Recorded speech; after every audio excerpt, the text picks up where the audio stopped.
Aloha ukulele class. Today is lesson 13. Today we're going to talk more about the modes, about improvisation.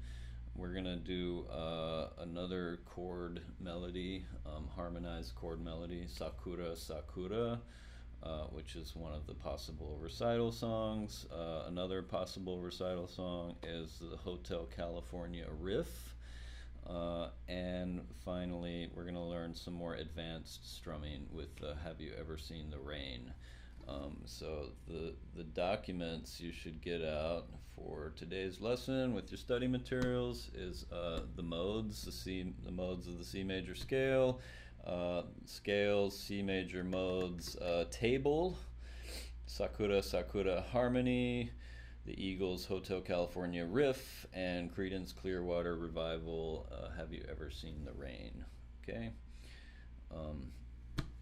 So, I hope you don't feel like you have to be the master of every single thing that we do in these lessons.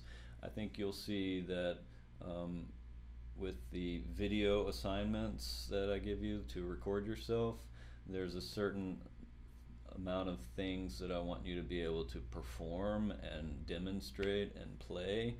And then there's some other things in the lessons that I just want to present to you and not necessarily have you master every single thing, but to show you some concepts, some things that you could possibly study after the class is finished with, So at the very least, to show you some things that are waiting down the road that you can do if you stick with it and keep practicing and continue with learning this instrument, okay? And to present some basic concepts. And also, there's kind of a wide array of students, various backgrounds. Some of them have music backgrounds, some of them don't. So some of you may be ready for this, to take some next steps. Some of you may still be struggling with some of the basic things, which is okay. And we just try and squeeze a whole bunch of things into one semester, and there's some things left that I still want to present to you. Anyway, at the very least, I hope that you'll be entertained and have some fun with these few remaining lessons. Okay, so first thing, let's talk about the modes. So in a previous lesson video, I showed you these, and we learned how to do them ascending and then descending. So let's go through those first. So C major, ready, and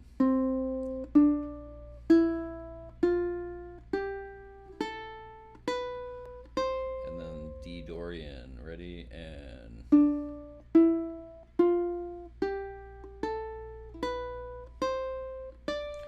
then E Phrygian, ready, and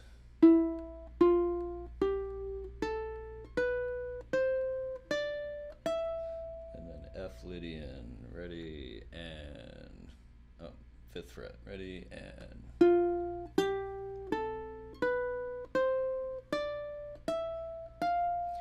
then G Mixolydian, ready, and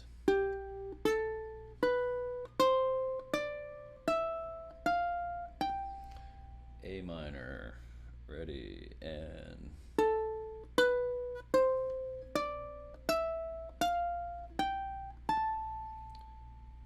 B Locrian, ready, and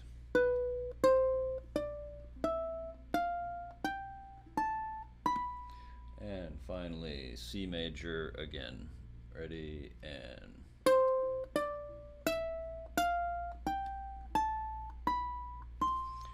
okay. And if you only have 12 frets, there's another video that I posted that shows you how to play these modes with only 12 frets, which the Locrian scale starts at 11, and you go 11, and then you go back to this position, 0, and then you play this final one in the open position. If you only have 12 frets, okay? So you can watch that video. And then once we do that, we do the descending ones. So we're going to start on 15 this time, or if you only have 12 frets, you'll be starting on fret 3, okay? So we're going to go down the scales, each one. Ready? And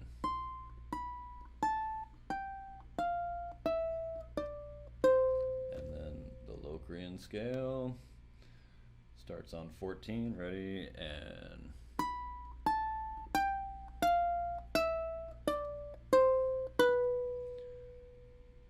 okay, and then the minor scale starts on 12. Ready? And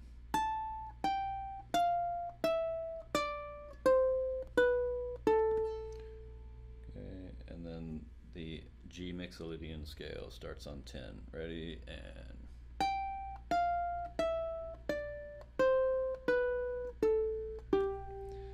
And then the F Lydian scale starts on 8. Ready? And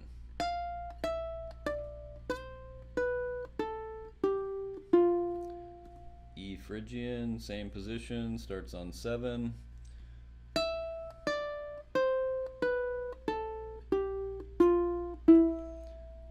And then D Dorian starts on 5. Ready? And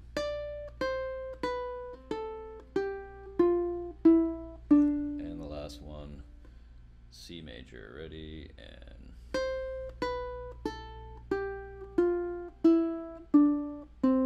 okay, so that's the part that you really want to memorize, which is the modes with the ascending modes and then the descending modes. And you don't just have to memorize the notes, you have to also memorize the fingerings. And knowing the fingerings also helps you remember those modes and patterns. So that's a really important part, and also ensures that every time you do this, you use the same fingering. That activates your muscle memory, so you can play these without having to think too much about them. Okay, so there's some other things written on this. I think last time we said we wouldn't get too much into that we want to just like learn the modes first. We can talk about that now. Each one of these has a name. This one is C major. Major is the nickname of the scale. It's like the main one, the most important one.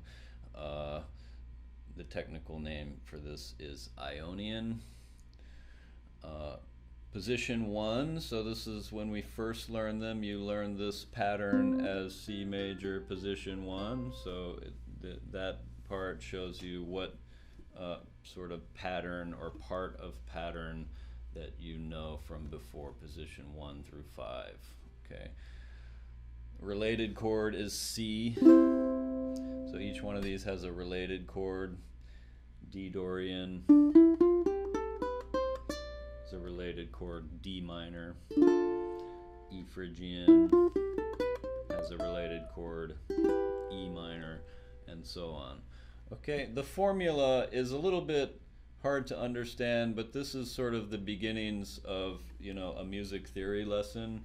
Is we take the notes of the scale, and instead of C, D, E, F, G, A, B, C, we assign a number to each note as to the order that it appears in the scale as you play it. So 1, 2, 3, 4, 5, 6, 7.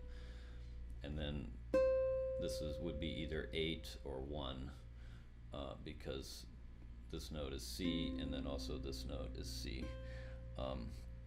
So the formula for major is just 1, 2, 3, 4, 5, 6, 7 because it's one of the scales that we compare other scales to.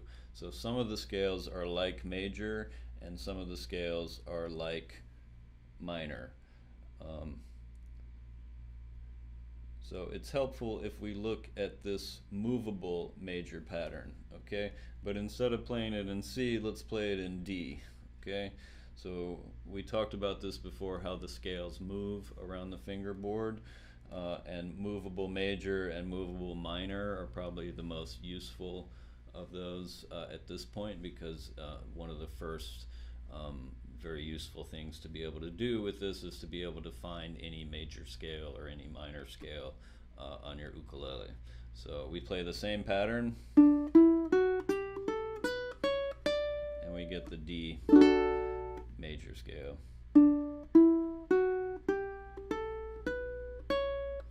Right, so we're playing this pattern in the D position to get that D major scale. So the formula: 1, 1, 2, 3, 4, 5, 6, 7, 8. Now let's look at one of the scales that's similar to that, G Mixolydian. So the formula for this is major flat 7. So when we talked about learning to read the notes, we talked about sharps and flats, and so like here's a note which is C. This note is C, and if we move it one fret up this way, we get C sharp, and if we move it one fret this way, we get C flat. So when you sharp a note, you move it up, the pitch gets higher, and if you move it down, you flat it and the pitch gets lower. Okay, so if we play the major pattern and we count the notes, 1, 2, 3, 4, 5, 6, 7. Okay, so this note, when we play major, would be here in this position, but when we play Mixolydian, that note is flatted, and that's how we get Mixolydian. So that's a formula, and really, you know, Mixolydian is the name of some ancient tribe of Greece, which doesn't really mean very much to us, other than that somebody decided that they would name this particular arrangement of notes by that name. But what it really means to us in practical terms is that it is a major scale with a flat seventh. 1, 2, 3, 4, 5, 6, flat 7. Okay, so if we know the major pattern, here it is in F, then we can count those notes: 1, 2, 3, 4, 5, 6, 7, and flat it, and we get F Mixolydian. Okay, so, and there's other formulas. F Lydian is a major scale with a sharp 4. So we count 1, 2, 3, 4. Normally the note would be here, but we sharp it in this case for Lydian. F Lydian. Sorry, but we're playing D Lydian. So D major and D Lydian. 1, 2, 3. For major it would be here, but we sharp the 4th note to get D Lydian. Okay, so the differences between those scales become more apparent when we play them starting from the same note. Like if we play D major and then D Lydian, it sounds different. When we play them in the sequence that they're shown here, they all sound like C major, a sequence of C, but they become the differences become more apparent when we play them starting from the same notes and moving them around the fingerboard and using the formulas. Okay, this might be a kind of a difficult concept to understand, and it's okay if you don't understand it right now. It makes more sense when you start to really identify those sounds of major and minor through the experience of learning many songs and many different scales and chords. So these make more sounds, more sense in the way that they sound. really than by sort of the mathematical concepts involved, okay, which can be kind of abstract. Here's another movable pattern that's very useful, the minor. That's A minor. Let's move it down here to D again. So we're going to do D minor, where we play the same pattern of notes.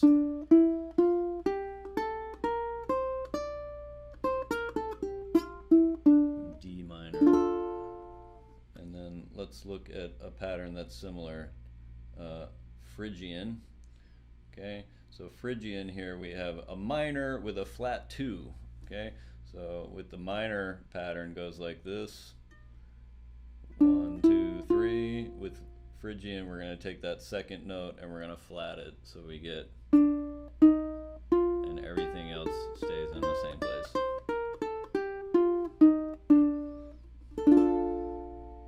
Dorian is minor with a sharp 6. 1, 2, 3, 4, 5, and then instead of playing the 6 here, it gets sharp. Okay, except what we do is we move it over. You see this and this are the same note, and to make it kind of easier, we move that 6, the sharp 6, over to here,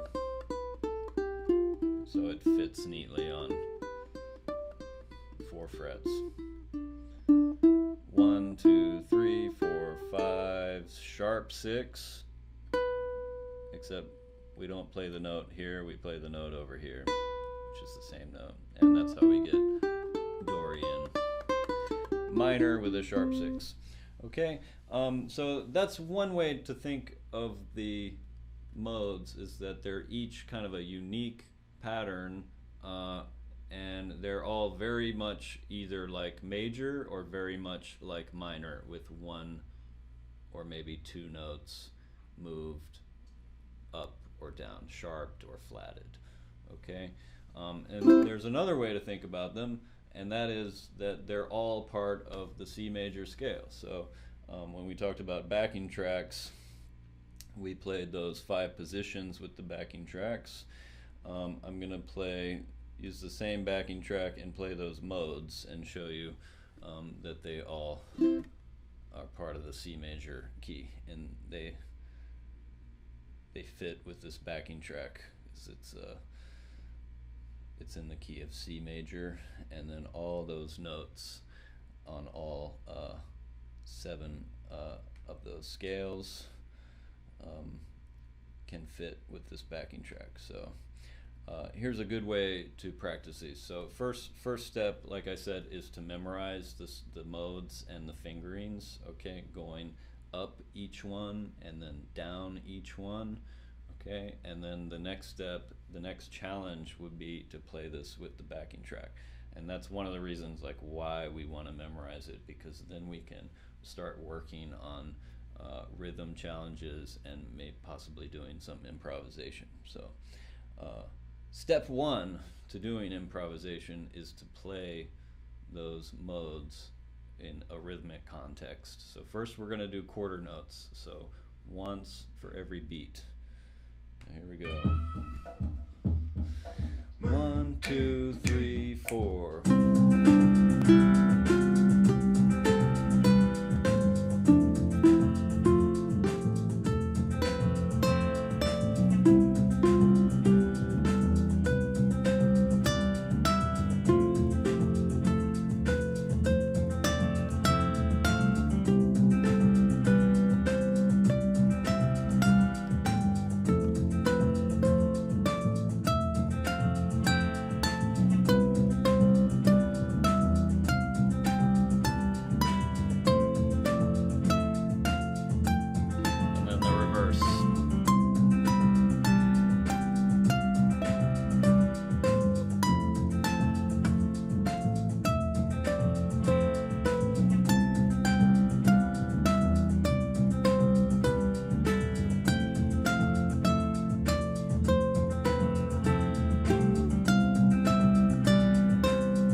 back it up to 20 seconds. That's where the count off starts. Okay, and that's quarter notes. Okay, next step is eighth notes, which is 2 for every beat. Okay, now the good thing about doing the eighth notes is that it doesn't take as long. So you can do it faster, you can get more repetition that way, because you can do it more times. Okay, and that's part of the process of practicing, is that as you get faster at playing these songs and exercises, you can play them more times, you can fit more into a smaller amount of practice time, and gain some momentum in your progress that way. Okay, eighth notes. Ready? 1, 2, 3, and 4, and.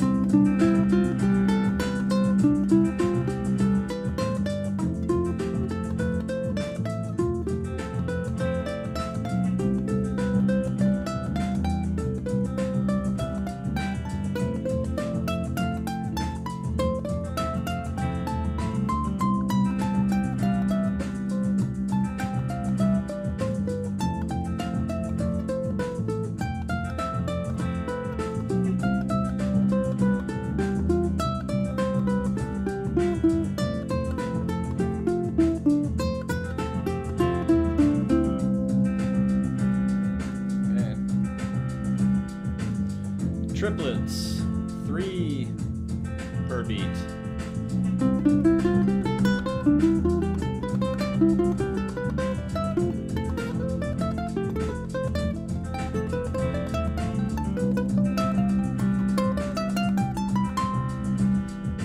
And 16th notes, 4 per beat.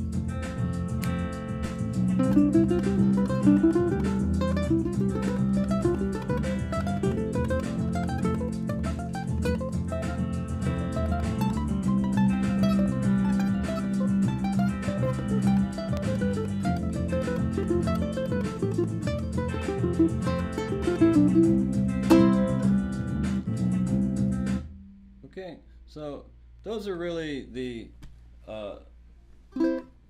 ways to learn rhythms, right? Is you start out with, 1 per beat, and then you do 2 per beat, those are eighth notes. 3 per beat, those are triplets.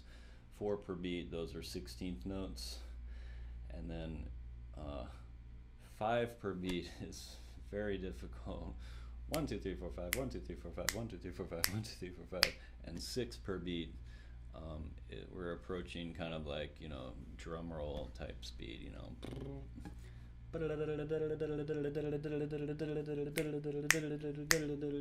Those are 6 per beat. Very hard to count those. But yeah, I mean, it approaches a point where you just cannot go any faster. But that's how we learn rhythms. Okay, now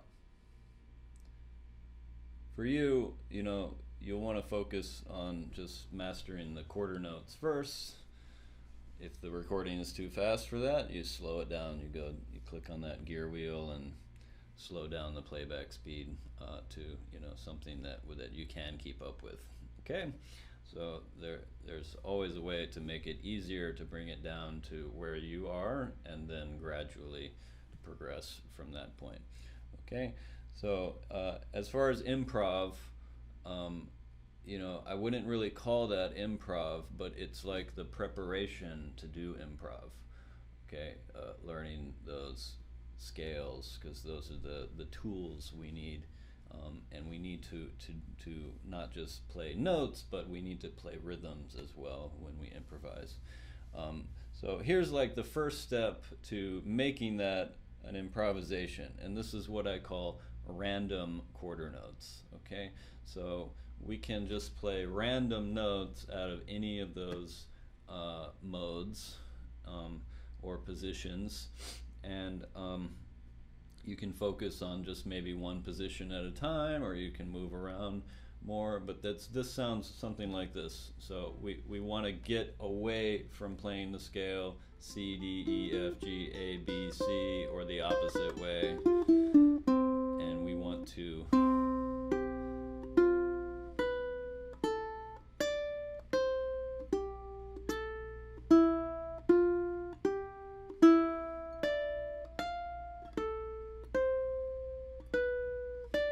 and right now I'm trying to avoid playing any specific pattern, and also avoid going straight up or down the scale. Okay, and that's going to help us to randomize the notes a little bit more, and we start with random quarter notes. Random.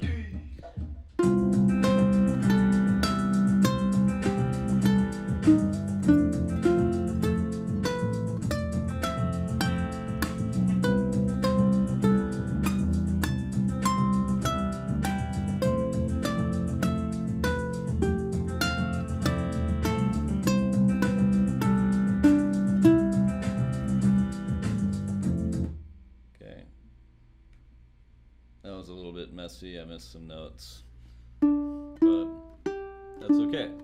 It's okay for it to be messy. Okay, and then after you can do random quarter notes and you get tired of that, you can try random eighth notes. And this one is a little harder to avoid, going straight up and down.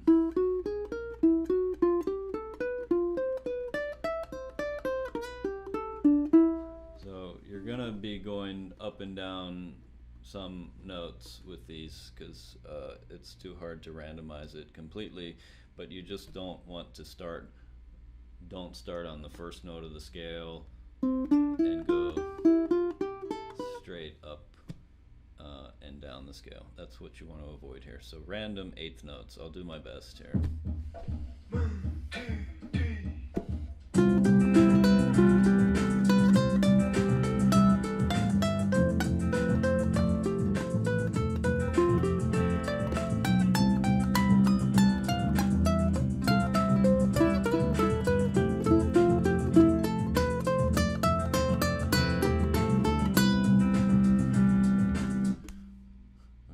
So eighth notes and quarter notes, and then that kind of starts the process of improvising, because we're playing the notes of the scale. We're trying not to do it straight up and straight down, and it sounds very random, which is what it's supposed to.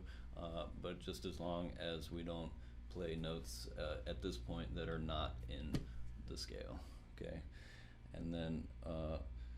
From there, you can start kind of improvising, maybe mixing together the random quarter notes and eighth notes and playing some things that sound more melodic. Okay, like this. Again, I'll do my best here. 1, 2, 3.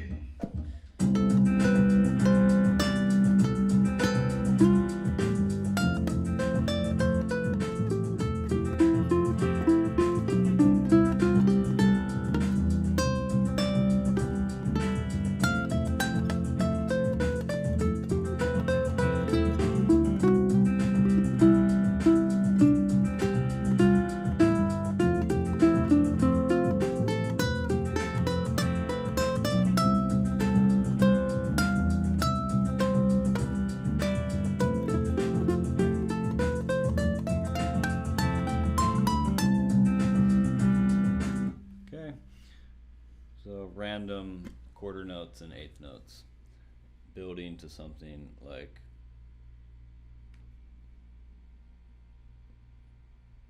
if I was to actually do kind of an improvisation, I would try to play a few less notes at first and focus on simpler things.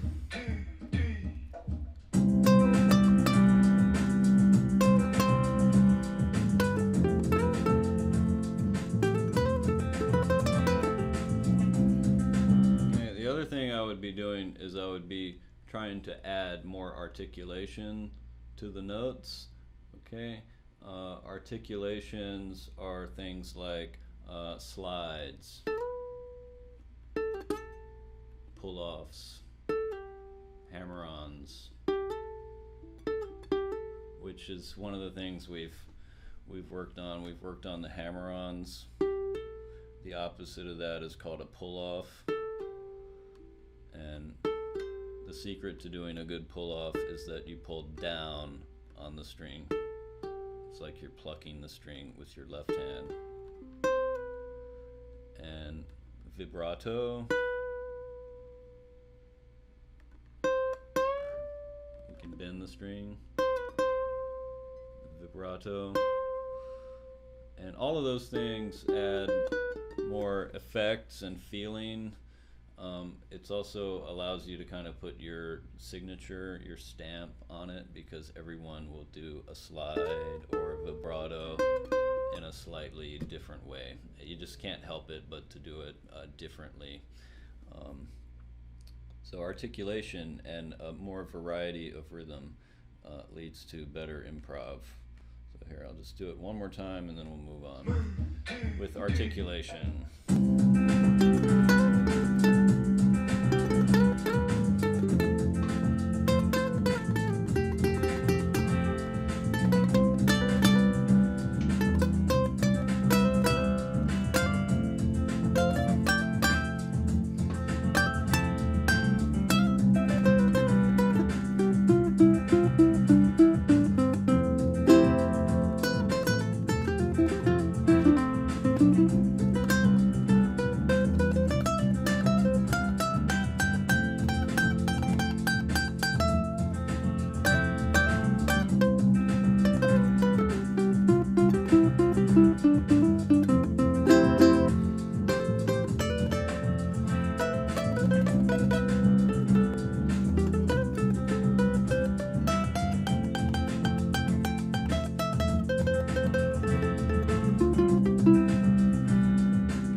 Just,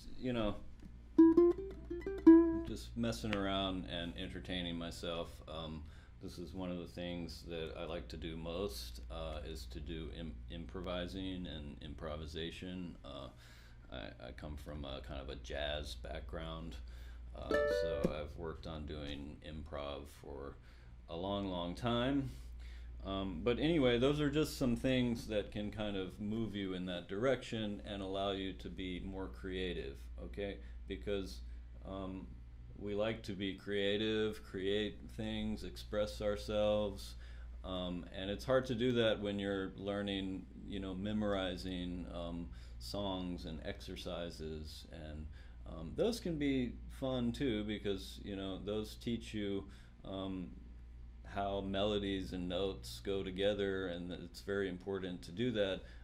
But you might feel like it's not expressive or creative, but this is one way that you can move in that direction, okay?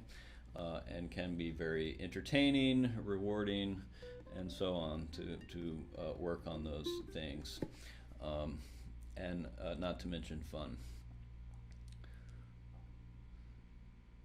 That can help you to make your scale practice a lot more fun, and that's sort of one of the main reasons why we practice scales a lot, not just because you'll encounter the same patterns again and again when you play the songs, but also you can use them to do improvisation, or maybe even write songs or compositions at some point. Okay, moving right along, let's take a look at Sakura. Oh, before we do that, there's one other thing, this table, okay? Almost forgot about this. This is just a condensed version of what it shows you on that modes sheet. And it shows you the root note is the note that each scale starts on. So C major starts on C, and so on. D Dorian starts on the note D. Okay, and it shows you the name of the mode, the notes that are in each scale, C, D, E, F, G, A, B, the order that they go in. The related chord is C, and the harmonic characteristic of each scale is listed there. So major is obviously major, right? Less obvious though is that Dorian is minor. It has a minor related chord. Phrygian is minor. E minor is the related chord. F Lydian is major. uh, and it shows the formulas there. Major, again, the chord symbol, when it doesn't have anything after it, it's just a letter, it's major. And if it has a little M next to it, it's minor. Dominant is a kind of harmony that is like this G7, D7, but could also be G9 or D9 or D13 if it's like a letter followed by just a number without anything in front of that number, then that's dominant harmony. Those are kind of like bluesy sounding chords, the distinct sound. And diminished is another kind of harmony. It sounds like this.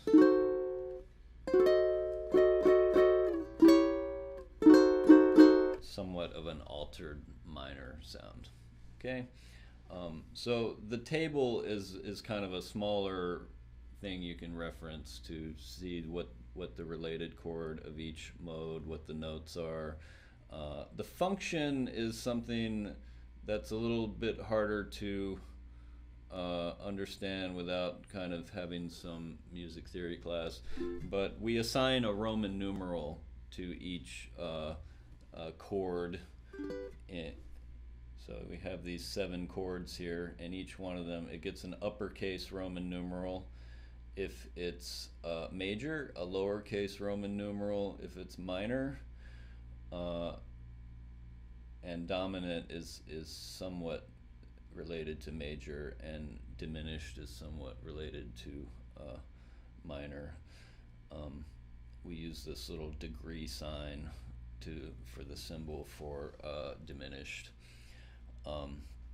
But basically, the function and the Roman numerals is kind of a way of talking about the modes and the chords and the keys in a way that's not specific to any one key, but is like global to all 12 of the different keys and the 15 different key signatures. Because in this context, we're talking about C major, and we have these notes: C, D, E, F, G, A, B, C.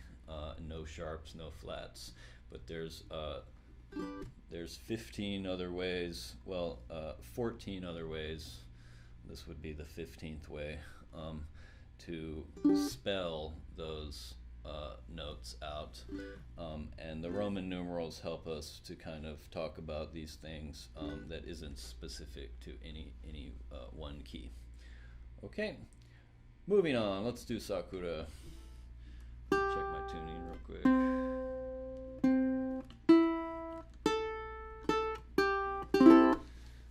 Okay. So I like this one at this point because all the things that we've harmonized so far is just straight major, minor, and dominant harmonies. Major, major, major, everything major. Okay, or in Amazing Grace we get this one minor chord.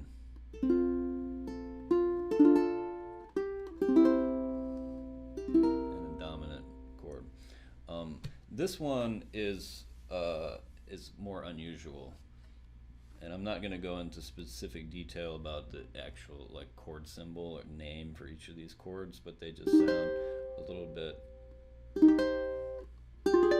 We've got some more interesting dominant and minor sounds.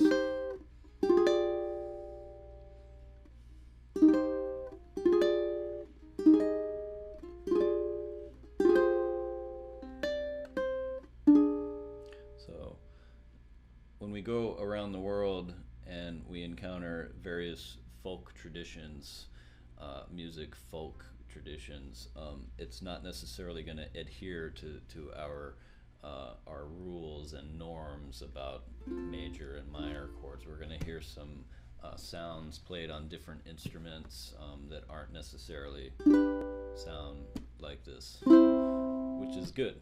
Okay, and this is a good one to do for that.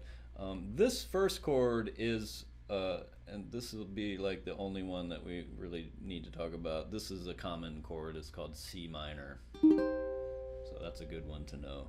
And we play it with a bar like this. Just bar with your first finger. This one, 5, 4, 5. Okay, it's like G7. And we move it up to 5.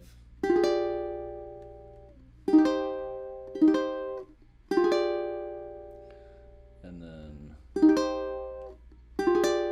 this one goes 3, 4, and then 6 with the pinky.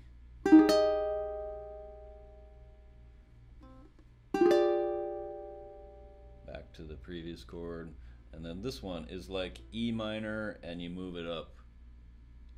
E minor and move it up 1. So you get 5, 4, 3. Very cool sounding chord there.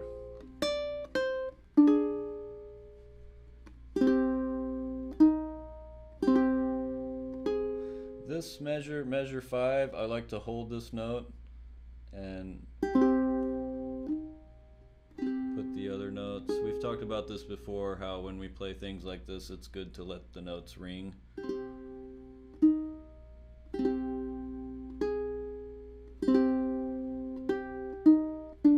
I like to hold that note while I'm doing that.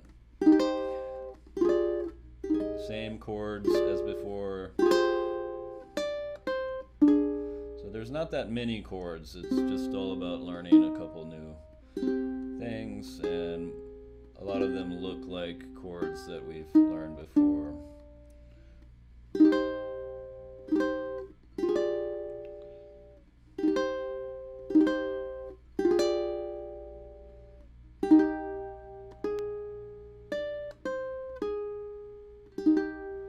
So that last part,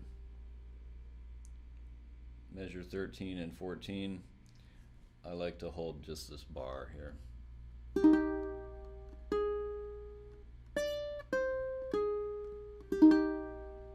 And we can just hold C minor while we play all of that. Repeat, you want to always at least play this twice, otherwise it's just so very short. But I recommend that you go on YouTube and Google Sakura and like maybe add the word traditional, and then you'll hear probably it played on like the koto or the shamisen or some shakuhachi or some cool sounding Japanese instrument. And a lot of times it has this kind of droning.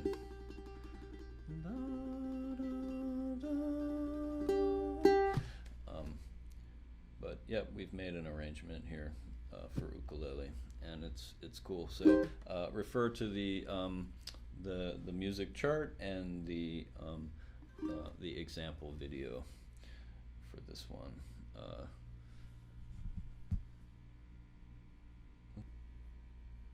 Last thing, have you ever seen the rain? Okay.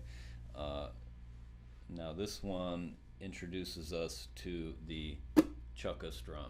Okay. All right. Sounds like this.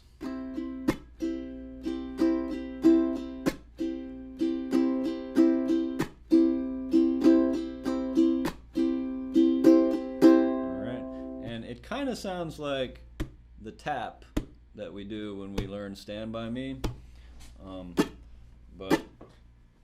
and it uses the same symbol, which is X. Let's go down to the verse here and learn the pattern. Okay, so when we did Stand By Me, we did a tap and we used the symbol X for that. Okay, and we use the same symbol for the chukka strum, but in this case you'll notice that there's a down strum direction with the X, okay, because we're doing a strum. So let me show you how to do that. So take your hand and kind of like karate chop, you know, the strings like this. Okay, so we're not balling our fingers up, Okay, they're kind of extended like this, and that's so that to make sure that we're touching all four of the strings. Okay, and then bring this finger back and flick the strings. Okay, so that's the sound we want. Is we don't want to hear any of the strings ringing. We just want to hear. You might hear a little harmonic sound or something. That's okay. Alright, so that's how we do it at first, is we mute the strings and then we hit them. Alright, now the next step is that you want to do that as you're strumming down. Okay, so as you come down, you mute the strings and strum it at the same time. Okay, so again, first karate chop the strings so that they're all muted.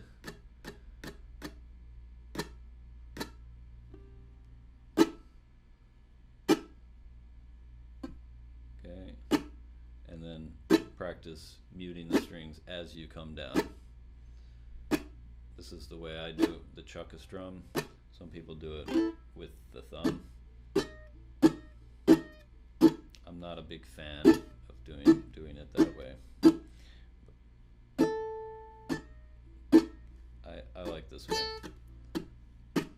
I think it's more effective, more consistent.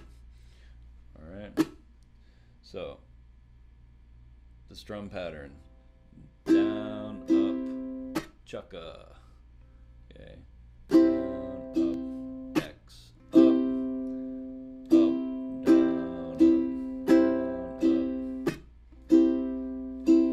up. And I mean, I think they just call it chukka chukka because it makes it chukka chukka chukka chukka chukka chukka chukka chukka chukka. But you'll hear different terms for that. Chuck, chukka. I've even heard people calling it chunk. I don't know. Chunk. That's more of like the chunk, chunk, chunk, chunk, chunk, chunk, chunk, chunk, chukka chukka chukka chukka chukka. Okay. But this one we do with the right hand. So we go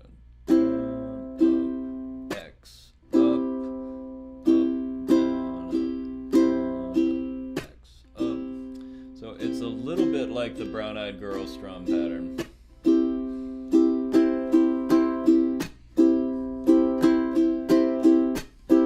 And that one, the chukka adds kind of another rhythmic element to it, and can give more variety to your strumming.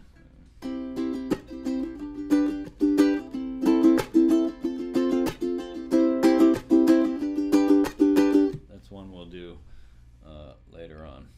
Everybody knows that. That's like the Hawaiian Over the Rainbow.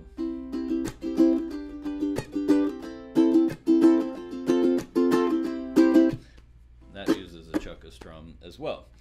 This one is a little easier because, and when we learn something new, I like to do something easy first, because it's just one chukka. And then you just follow that through. It's a lot of C with some G in there. So that's kind of the easy part.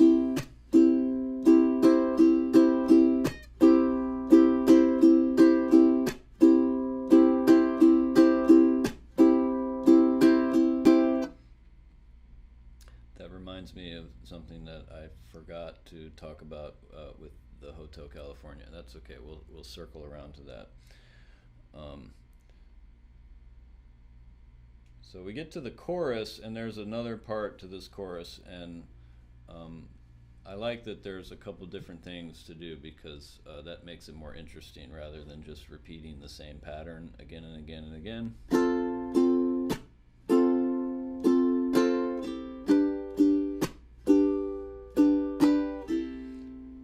Also, it shows you where to take your fingers off the strings to make the switches. That's what the idea with all those zeros is. Okay, this is the chorus riff, and it's like this. We use this C chord. Okay, again, we have like the B flat chord that we learn, and B and C. Okay, so we can play a C using this chord shape as well. And it's like this 5, 4, 3, 3 with the bar. Okay, and it says there, play single notes with thumb. So hit that G string first, and we go up, down, up, and then this chord C/B. We keep the bar here in the same place. We move this finger to the G string, and we move this finger to the C string. So we're kind of doing a D minor shape with a bar, is what we're doing here. And 4, 4, 3, 3 are the notes in the tab. And we hit the G string with the thumb, and then we take our fingers off the strings where it says 0. And then A minor / G, which is just all zeros. Okay, again, C/B,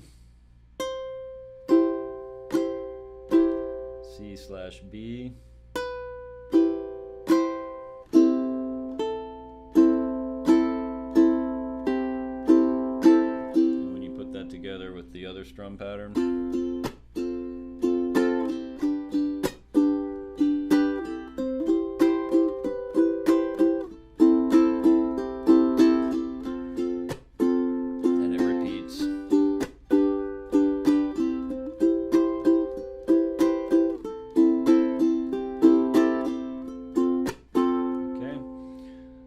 the chorus riff.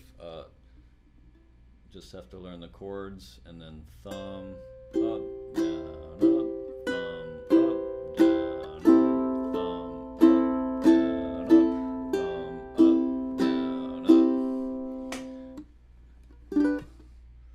And that's what made me think of the thing I forgot to do with the Hotel California riff.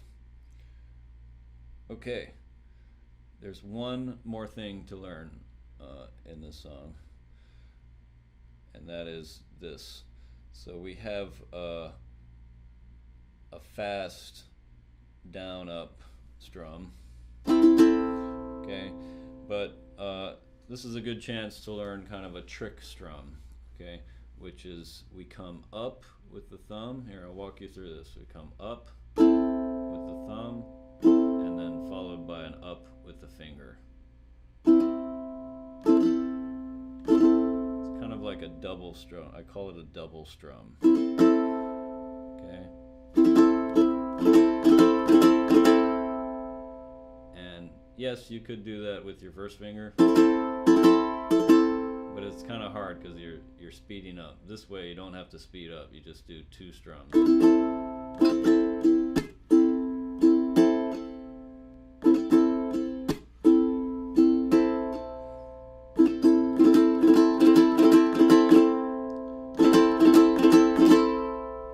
Fun.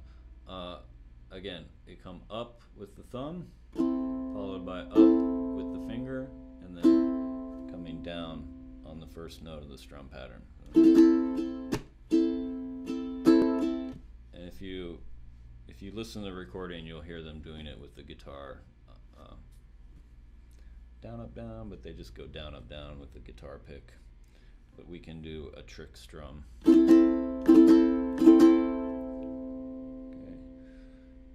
And then we do it again here with the F chord. So on F, we do the strum pattern, but only up to here. So we take that last up out of the strum pattern, do a quick switch to C, and another trick strum with the thumb up, finger down. So that one's a little trickier because you have to alter the strum pattern. 1 and 2 and 3 and 4. Okay, and then when you put that together,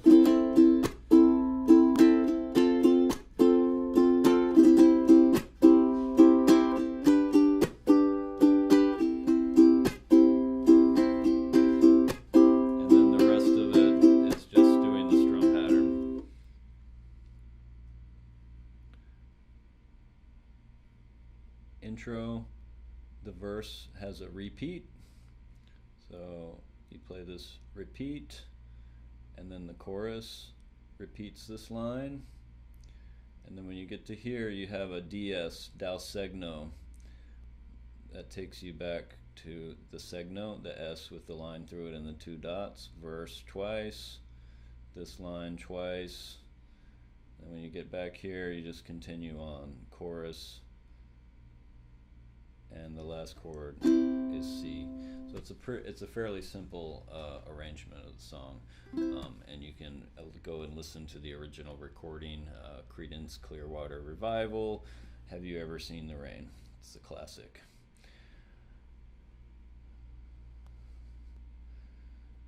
So introducing the chucka strum and the double strum. Very cool things that you can practice, and you can always add those things onto a strum. Like if I take a standard strum like Brown Eyed Girl, I can do a chucka strum if I want.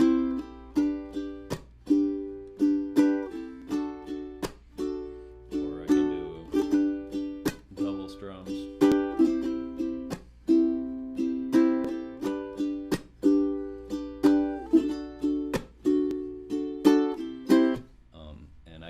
Those techniques to change something that maybe I'm bored with. Maybe I'm bored of playing Brown Eyed Girl like this, or actually Brown Eyed Girl.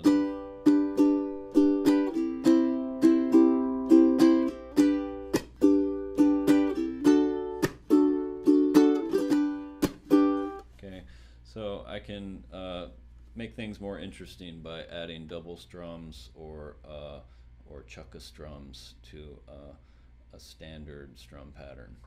Okay,